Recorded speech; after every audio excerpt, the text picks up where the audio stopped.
때때로 우리는 이런 질문합니다. 왜 내가 살아가고 있지?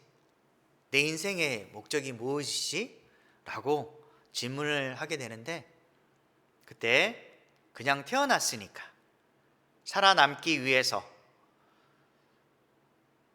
먹고 살아야 하니까, 이런 스스로의 대답을 하면서 분주한 삶에서 진정한 목적을 모르고 무턱대고 살아가는 모습을 발견하기도 합니다. 물론 가족을 책임져야 하고 또 행복하고 즐겁게 살려는 목적을 가지고 살아가게 되는데, 어찌됐든 간에 우리 인생에 내가 왜 살아가고 있지에 대한 적절한 대답을 발견하기가 참 힘듦을 우리가 알 수가 있습니다. 그리스도인은 어떨까요? 하나님을 믿고 주님을 따르는 사람으로서 왜 내가 이렇게 살아가고 있을까라고 질문을 했을 때 저와 여러분은 똑같이 할 것입니다. 오직 하나님의 영광을 위하여, 이렇게 말을 하고 있는데, 과연 주님을 위해서 인생을 살아가는데 내 인생을 주님을 주인이라고 고백하면서 맡기고 살아가고 있나? 그분을 기쁘게 해드리기 위해서 내가 진심으로 하나님을 위해서 살아가고 있나 생각해 봅니다. 주님은 우리 각자에게 인생의 방향과 목적을 주셨습니다. 오늘 나오는 세례 요한도 마찬가지로 주님께서 그의 길을 통해서 하나님의 예비한 길을 펼쳐낼 수 있도록 그를 사용하시는데, 세례 요한의 모습을 보면서 사명이 있는 복음 전달자로서의 어떠한 마음 자세로 우리가 살아가야 될지 말씀을 통해서 나누어 보도록 하겠습니다.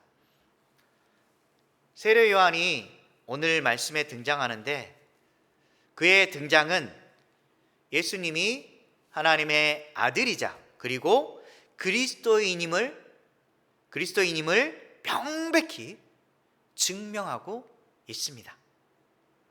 그래서 오늘 말씀 1절에 보면 하나님의 아들 예수 그리스도의 복음의 시작이라고 이렇게 나와 있습니다. 이 요한은 이사야의 길에 예수님 앞에 보내어진 사자이고, 또한 예수님의 길을 예비하는 자라고 이렇게 나와 있는데, 이사야 40장 3절 말씀 함께 읽겠습니다. 외치는 자의 소리여 이르되 너희는 광야에서 여호와의 길을 예비하라, 사막에서 우리 하나님의 대로를 평탄하게 하라. 외치는 자의 소리라고 나와 있고, 또한 여호와의 길, 예수님의 길을 예비하라라고 나와 있습니다. 그리고 그분이 가는 길에 앞서서 평탄한 길을 열어라고 하나님께서 말씀합니다. 분명히 세례 요한은 인생의 방향과 목적이 분명합니다. 그의 역할은 무엇이었을까요? 오늘 말씀처럼 하나님의 말씀을 전하도록 보내어진 소리입니다. 소리. 여러분들도 마찬가지로 세례 요한처럼 하나님께서 여러분을 선택하고 이 세상에서 나아가서 하나님을 전하라고 하는 여러분은 소리입니다. 그러면 소리가 나지 않는다면 이 소리가 과연 제대로 역할을 하고 있을까요? 우리는 하나님께서 보내어진 소리로서 세상에서 믿음의 소리를 반드시 드러내 보여야 합니다. 묵음이 된다면, 그리고 그저 사람들이 알아듣지 못하게 빠른 소리나 또는 적당하지 않은 말로 하고 있다면 그 소리는 아무 쓸데없는 메아리처럼 들릴 것입니다. 항상 우리는 이 말 속에는 하나님의 사랑과 진리가 우리 안에 담겨 있어야 됩니다. 그래서 내가 너를 보낸다라고 주님은 말씀합니다. 세례 요한이 보내어진 목적을 보면 광야에서 주님의 길을 예비하라고 보내어진 주님의 사명자입니다. 우리도 마찬가지로 세례 요한처럼 주님께 보냄을 받은 그러한 복음의 사명자입니다. 우리가 주님께 복음을 전하라고 보내어진 사명자라고 했을 때 여러분은 어떤 사명을 감당하고 있습니까? 주일날 예배 드리는 것 이거 하나로 끝나지 않습니까? 그 다음은 무엇입니까? 주님께 소명을 받았는가 한번 생각해 보시기 바랍니다. 내가 진짜 하나님께 콜링을 받았을까? 주님께 소명을 받은 사람은 명백하게 드러나는 게 있다면 부르심을 받는 자라면 부르심에 합당한 일을 하는 것입니다. 쉽게 말해서 부르심의 핵심은 하나님의 소유가 되는 것입니다. 내가 하나님께 부름을 받은 자로서 하나님의 것이 되었는가? 아니면 내 자신은 내 것이라고 하면서 하나님의 손길을 외면하고 있지 않는가? 여러분이 오늘 하루를 살아가면서 생각해 보시기 바랍니다. 나는 하나님의 것이다. 하나님께서 나를 보내셨기 때문에 그분의 종으로서 오늘 하루도 오늘 이 시간을 잘 감당해야 되겠다라는 마음을 가지고 오늘 주일날 예배에 나와서 진심으로 하나님께 종된 자소로서 진심으로 영광을 돌릴 때 하나님이 기뻐하시지 아니하실까요? 그런데 우리는 너무나 뻔뻔하고 무례하게 하나님 앞에 예배를 드릴 때가 있습니다. 주일날 11시면 11시에 나와서 그저 찬송을 올리고 하나님 말씀을 듣고 축도를 받고 교회의 문을 나갑니다. 그때 여러분은 하나님께 예배를 드리면서 진심으로 마음을 담아서 이 시간의 소중함을 알고 하나님께 드려진 삶을 살고 있습니까? 그리고 예배의 시간이 진정으로 기쁨의 시간입니까? 주일 전에 미리 준비하여서 주일날 하나님께 드리는 날인데 내가 이 기쁨의 날을 얼마나 하나님에게 소중한 마음을 가지고 준비하고 있고 또한 주님께 나아가서 하나님 진심으로 감사하는 마음으로 살아가고 있는가? 여러분의 믿음을 한번 점검해 볼 필요가 있는 것입니다. 이 자리에 앉아 있다는 자체가 너무너무 감사하고 소중합니다. 세상에 선택받지 않는 사람들은 주일날 하나님께 예배 드리는 것이 아니라 어떻게 하면 이 하루를 즐겁고 편안하게 자기 자신의 목적을 이루는 데 쓰려고 하는 그런 사람들입니다. 그들은 지금은 행복해 보일지 모르지만 나중에 분명 그때를 후회할 것입니다. 주님께 드리는 날은 주님을 위해서 쓰는 날입니다.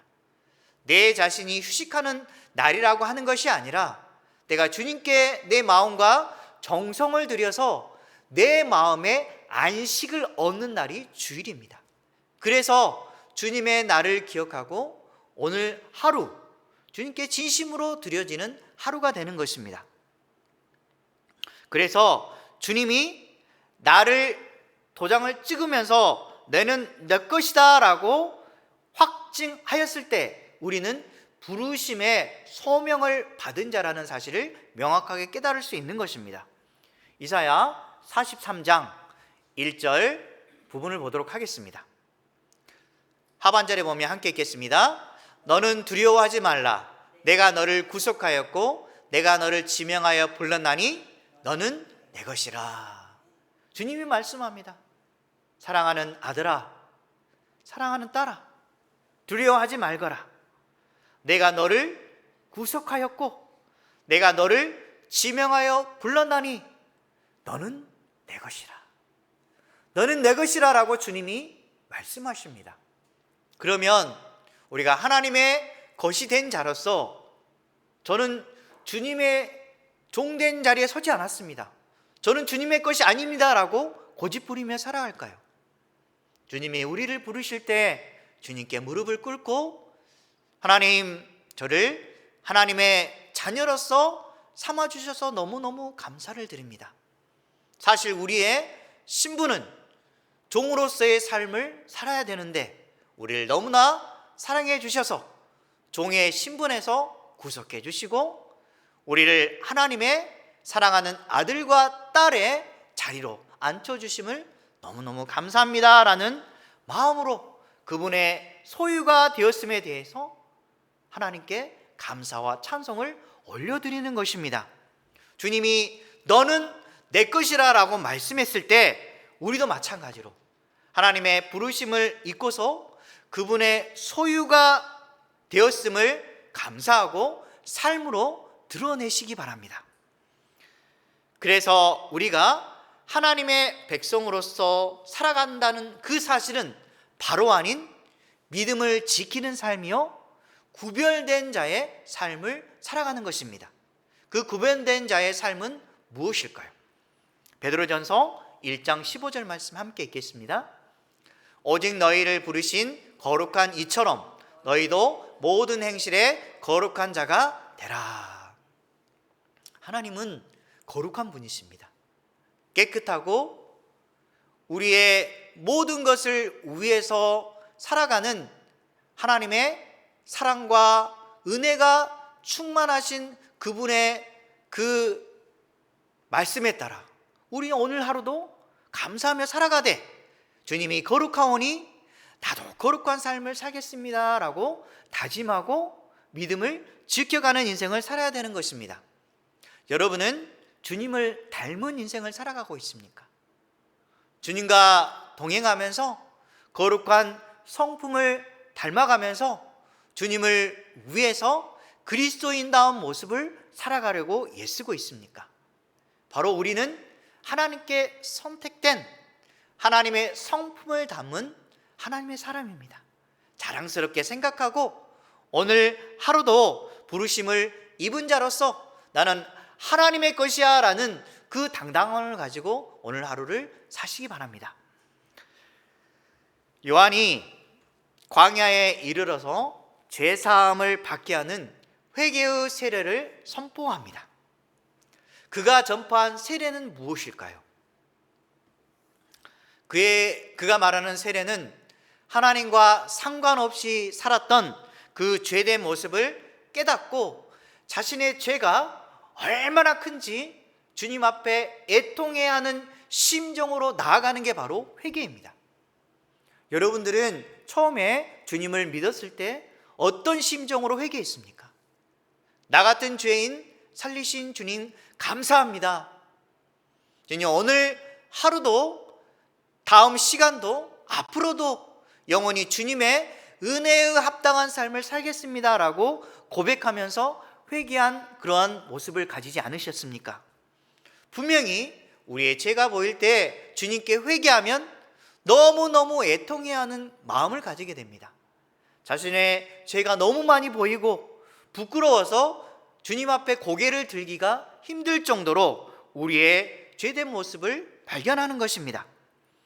이 회개는 하나님께 자신을 굴복시키고 그분의 뜻에 순종하려는 마음의 세례를 포함하는 것입니다.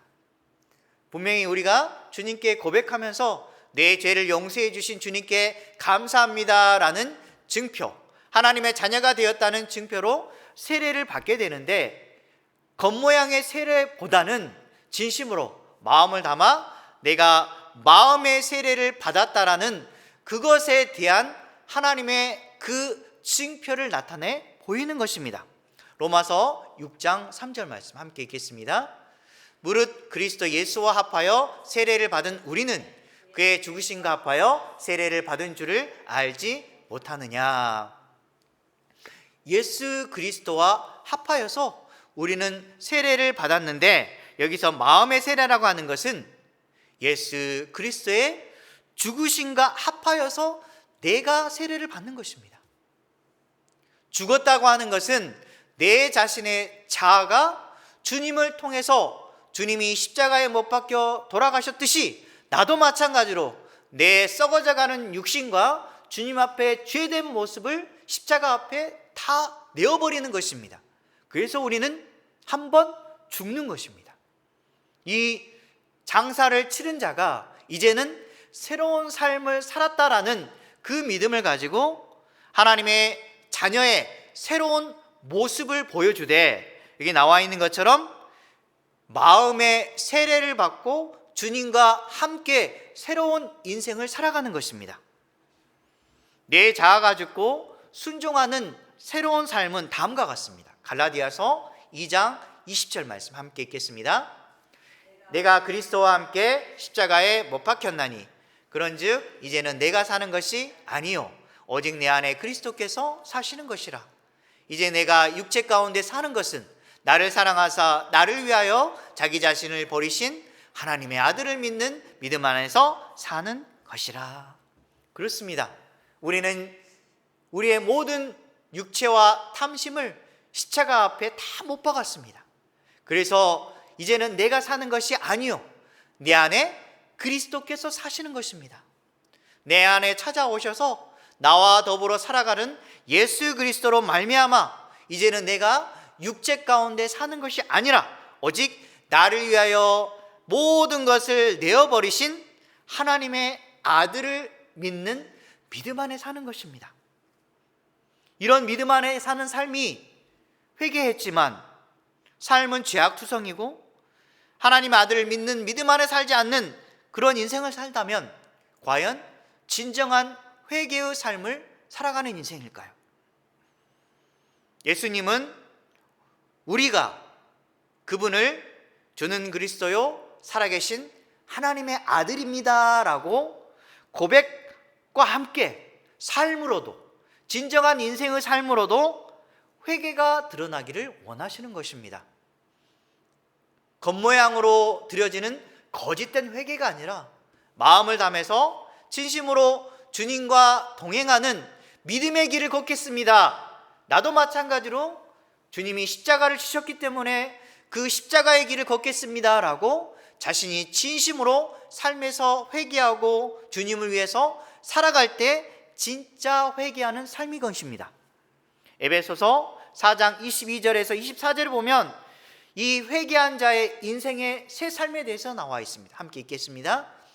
너희는 유혹의 욕심을 따라 썩어져가는 구습을 따르는 옛사람을 벗어버리고 오직 너희의 심령이 새롭게 되어 하나님을 따라 의와 진리의 거룩함으로 지으심을 받은 새 사람을 입으라. 그렇습니다. 구습을 따르는 그 옛사람을 벗어버리는 것입니다.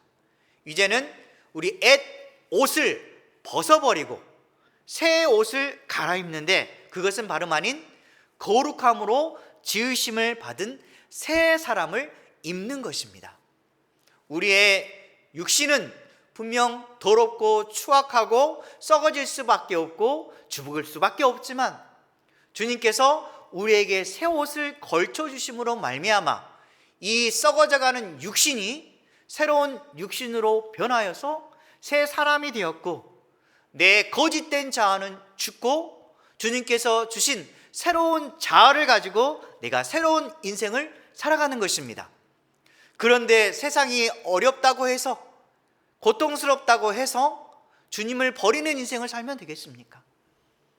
하나님, 이번이 너무너무 힘겨우니까 주일날 예배드린 것조차 못하겠습니다 라고 집에서 혼자서 고민하고 살아가고 있습니까?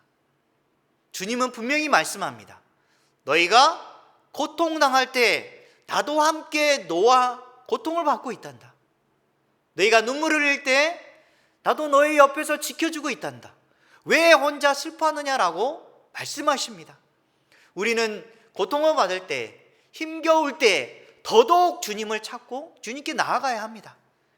세상의 문제가 먼저 해결되고 나서 그때 주님을 찾겠습니다, 주님께 예배드리겠습니다 라고 한다면 과연 하나님께서 그의 삶을 어떻게 바라보고 계실까요?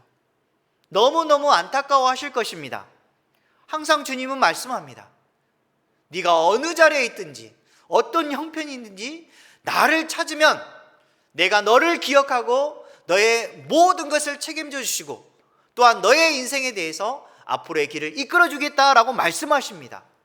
그런데 우리는 먼저 내 자신의 모습부터 바라보고 세상의 일이 먼저라는 생각을 가지고 주님의 일은 딴전으로 생각하고 자신의 일을 최고로 생각하는 그런 어리석은 자의 모습을 가지고 있지 않습니까? 주님은 기다리고 계십니다. 여러분을 찾고 계십니다. 우리의 어리석음에 대해서 하나님께서는 우리가 회개하고 주님께로 돌이키기를 원합니다. 예배드리는 자의 모습도 마찬가지입니다. 오늘 그저 왔다가 돌아가는 마당만 밟는 인생이 아니라 하나님, 오늘도 주님께 나와왔습니다. 내 죄를 솔직하게 고백하고 주님을 찾았을 때 주님께서 우리의 마음을 보시고 우리의 애통하는 심정을 보시고 주님께서 주시는 진정한 기쁨을 우리에게 주시는 겁니다. 인간적으로는 생각으로 모든 일을 해결하지 마십시오. 우리는 하나님의 소유된 백성이고 오직 주님을 위해서 살아가는 하나님의 사람입니다. 자신의 탐심이나 욕심을 내려놓고 오직 주님을 위해서 오늘 하루를 살겠습니다라고 믿음으로 다짐하고 살아가는 사람이 진짜 그리스도인인 것입니다. 골로새서 3장 5절 말씀처럼 땅에 있는 지체를 죽일 때 옛사람을 벗어버리는 출발점이 될 수 있습니다. 그 지체의 모습 보도록 하겠습니다. 함께 읽겠습니다. 그러므로 땅에 있는 지체를 죽이라. 곧 음란과 부정과 사욕과 악한 정욕과 탐심이니 탐심은 우상 숭배니라. 우리 땅에 속해 있는 지체를 죽이라고 합니다. 그런데 우리는 그것을 결코 버리지 않습니다. 욕심을 부리고 살아가다 보니까 채워지지 않는 것에 대해서 낭망하고 힘겨워하고 고통스러워합니다. 우리가 비록 하나님 앞에 부끄럽다 할지라도 하나님께서는 우리가 어떻게 해서든 주님으로 말미암아 은혜가 충만한 인생을 살아가기를 원하는데 우리는 세상적인 충만함을 가지려고 살아갑니다. 그게 바로 우리 육체의 탐심입니다. 이 탐심은 결국 우상 숭배입니다. 하나님께서 우상 숭배하고 있는 우리의 모습을 보고 어떻게 생각하시겠습니까? 분명히 탐심을 버리기를 원하고 깨끗한 심정으로 하나님의 자녀로서의 신분을 가지고 최선을 다하는 인생을 살아가기를 원하실 것입니다. 저와 여러분이 이런 인생을 살았으면 좋겠습니다. 탐심에 속지 아니하고 주님을 위한 삶으로 샘솟는 기쁨이 넘쳐나기를 주님의 이름으로 소망합니다. 요한은 이것을 알았습니다. 그래서 청빈한 삶과 겸손한 삶을 보여줍니다. 청빈한 모습은 오늘 말씀에 그가 입었던 모습이나 삶의 모습을 보면 잘 알 수가 있습니다. 그는 낙타 털옷을 입고서 허리에 가죽띠를 띠고 메뚜기와 석청을 먹었습니다. 이 석청은 야생 꿀을 가리킵니다. 회개의 세례를 전파한 사람으로서 청빈한 삶을 살았던 것입니다. 분명히 만약에 그가 잘못된 생각과 마음을 가졌다면 그에게 찾아오는 많은 사람들에게 더 많은 것을 요구할 수도 있었을 것입니다. 하지만 그는 예수 그리스도를 전하는 자로서 회개의 세례를 전파하는 사람으로서 그는 외적인 부요함을 원하지 않았습니다. 우리도 반드시 복음을 전하는 사람들은 내가 과연 무엇을 위해서 복음을 전하고 있는가 잘 살펴봐야 됩니다. 목회자들도 마찬가지입니다. 교회에서 복음을 전하고 회개의 세례를 전하는 자로서 자신의 육적인 욕망을 채우려고 이 자리에 섰다면 그는 마찬가지로 주님께 버림받은 자라고 할 수가 있습니다. 하나님의 복음을 전파하는 사람은 그의 부유함이 육적인 체험에서 이루어지는 게 아니라 육적인 결핍 속에 영적인 풍부함이 들어가는 것입니다. 내가 주님께 사랑을 받은 자로서 주님의 사랑을 그대로 말씀 속에서 드러내 보이고, 주님의 말씀을 전파할 때 앉아있는 사람들, 듣는 사람들이 진심으로 하나님의 사랑을 깨닫고 오직 하나님을 위해서 살려고 다짐하도록 그들을 도와주는 사람이 바로 말씀을 전하는 자입니다. 여러분들도 세상에 나가서 자신의 육적인 욕망과 배를 채우기 위해서 살아가는 것이 아니라 하나님께서 주신 그 은혜를 따라, 풍성함을 따라서 세상에 나가서 주님이 이렇게 주셨는데 세상 사람들에게 이 은혜에 대해서, 진정한 갈급함에 대해서 그들에게 알려주고 영적인 그 부유함이 얼마나 기쁜 것인가 제가 끝까지 전파하는 복음의 전파자가 되겠습니다라는 심정으로 나가서 주님을 전하는 것입니다. 가족과의 관계 속에서도 인생의 목적은 그저 가족이 행복하고 잘 살고 떵떵거리며 살아가는 것이 아니라 주님과 더불어 살아가는 이 가족의 공동체가 너무너무 하나님의 사랑으로 채워짐에 대해서 감사하고, 또 앞으로 주님을 위해서 살아가면서 어디를 가든지 무엇을 하든지 간에 하나님을 위해서 살아가는 인생의 사람들로 자신의 가정을 책임져 갈 때, 그리고 순종의 길을 갈 때 그 가정이 진정한 믿음의 가정이 되는 것입니다. 그리고 여러분은 만나는 사람마다 내가 왜 살아가고 있지라는 그 목적의식을 가져야 됩니다.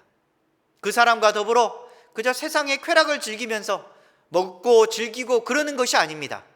그 사람과 교제하면서 그와 함께 기쁨을 나누되 내가 받은 그 주님의 은혜의 기쁨을 함께 나누는 것입니다. 그래서 시간만 있다면 우리 함께 교회에 나가자, 주님과 더불어 살자, 하나님을 믿으면 나처럼 되라고 당당하게 얘기할 수 있는 사람이 되어야 되는 것입니다. 사람을 만나는 이유는, 사람과 더불어 사는 이유는 분명히 알아야 됩니다. 한 생명을 살리기 위해서입니다. 그와 교제함을 통해서, 만남을 통해서 하나님의 사랑을 증거해 보이시기 바랍니다. 그게 우리의 인생의 목적입니다. 지금 세례 요한은 복음을 증거할 때 분명한 목적이 있었습니다. 그는 자신을 드러내는 것이 결코 아닙니다. 사람들 앞에 자신은 죽어지기를 원하고 오직 드러내기를 원하는 분이 있습니다. 그분이 누구일까요? 바로 예수 그리스도입니다. 그래서 그는 이렇게 고백합니다. 7절 8절 말씀에 보면 나보다 능력 많으신 이가 내 뒤에 오시나니 나는 굽혀 그의 신발끈을 풀기도 감당하지 못하겠노라. 나는 너희에게 물로 세례를 베풀었거니와 그는 너희에게 성령으로 세례를 베푸시리라. 그는 분명히 많은 사람들로부터 지지와 인정을 받았습니다. 그런데 그는 이런 고백을 합니다. 자신을 높이려는 게 아니라 설교를 잘해서 나는 이런 사람이야, 내 말을 잘 들으면 너희들은 다른 인생을 살아, 내 말을 잘 들어, 이게 아닙니다. 하나님의 말씀을 통해서 변화를 받고 하나님의 말씀을 깊이 깨달아 알아서 하나님의 사람이 되십시오라고 강력하게 하나님의 말씀을 전하는 사람이고, 그리고 자신은 하나님의 역할에 대한 한계가 있다는 사실을 분명히 알아야 됩니다. 지금 세례 요한도 자신의 역할과 한계에 대해서 분명히 인식했습니다. 자신은 그저 주님의 길을 앞에서 예비하는 그런 아주 보잘것없는 자인데, 내가 얼마나 보잘것없냐면 주님의 신발끈도 감당하지 못한 아주 약한 자이고 천한 자입니다라고 지금 자신의 모습에 대해서 고백하는 것입니다. 주님 앞에 아무것도 아닌 존재인데 아주 대단한 사람인 것처럼 사람들에게 과시하는 인생, 자신을 드러내기 위해서 사람들에게 자신의 좋은 점만 알려버리는 그런 잘못된 인생, 과연 하나님이 기뻐하실까요? 세례 요한은 다른 인생을 살았습니다. 요한복음 3장 29절에서 30절 말씀 함께 읽겠습니다. 신부를 취하는 자는 신랑이나 서서 신랑의 음성을 듣는 친구가 크게 기뻐하나니 나는 이러한 기쁨으로 충만하였노라. 그는 흥하여야 하겠고 나는 쇠하여야 하리라 하니라. 여기 부분 잘 보십시오. 세례 요한은 고백합니다. 그는 바로 예수님을 가리킵니다. 그분은 흥하여야 되겠고 나는 쇠하여야 되겠다라고 말을 하고 있습니다. 믿음의 삶에서 그는 주연의 인생이 아니라 주연을 밝히는 가장 소중한 조연의 인생을 살려고 했던 것입니다. 무대 위에서 우리는 과연 주연의 역할을 하고 있습니까? 아니면 예수 그리스도를 밝히는 조연의 역할을 하고 있습니까? 우리의 역할은 주님을 빛나도록 하는 조연임을 반드시 기억하시기 바랍니다. 우리 결혼식장에 조금 전에 말씀처럼 딴딴따다 하면서 신랑과 신부가 등장합니다. 그때 함께하는 친구들이나 들러리들 보면 자신들이 주연이 아닙니다. 어떻게 해서든 결혼하는 그 사랑하는 신랑과 신부 앞에서 그들이 너무너무 행복하게 잘 샀으면 좋겠다라는 마음을 가지고 축하해주고, 자신들은 그 사람들의 모습을 보면서, 신랑과 신부의 모습을 보면서 그저 행복을 축하해주는 들러리에 불과하다는 사실을 알려주고 있는 것입니다. 여러분도 마찬가지로 무대 위에서 진짜 위대한 조연의 인생을 살아가려면 주연의 뛰어남과 그리고 아름다움을 더 돋보이도록 조용히 사라지는 인생을 사시기 바랍니다. 우리의 인생이 사라지는 인생이 될수록 주님은 더 빛나고 아름답게 비춰주는 것입니다. 여러분은 예수 그리스도를 위해서 살아가는 조연의 인생을 살아가시겠습니까? 아니면 여러분 자신이 스포트라이트를 바꿔서 내 인생의 이름을 빛내기 위해서 살아가는 그저 세상의 주연의 인생을 살아가겠습니까? 세상의 주연은 결국 사라져 없어집니다. 처음에는 잘 나가더라도 세월이 흘러서 자신이 늙고 창백해지는 그런 인생을 살아갈 때 보잘것없는 존재라는 사실을 깨닫게 됩니다. 그러기 전에 내가 하나님 앞에 조연의 인생을 살아서 주님, 제가 빛나는 것이 아니라 주님께서 진심으로 나를 통해서 영광을 받아주시고 저의 인생이 주님을 빛내는 인생으로 살아갈 수 있도록 도와주시기를 원합니다 라고 고백하며 사는 저와 여러분 되시기 바랍니다. 말씀을 정리하겠습니다. 도로가 개통되기 위해서는 도로 위에 있는 장애물들을 제거해야 합니다. 우리가 하나님의 부르심에 합당한 인생을 살아가려고 할 때 마찬가지로 믿음의 장애물들을 제거해야 합니다. 우리의 욕심과 죄성의 강력한 장애물을 제거하지 못하고 우린 삶을 살다 보면 걸려 넘어지는 인생을 살 수도 있습니다.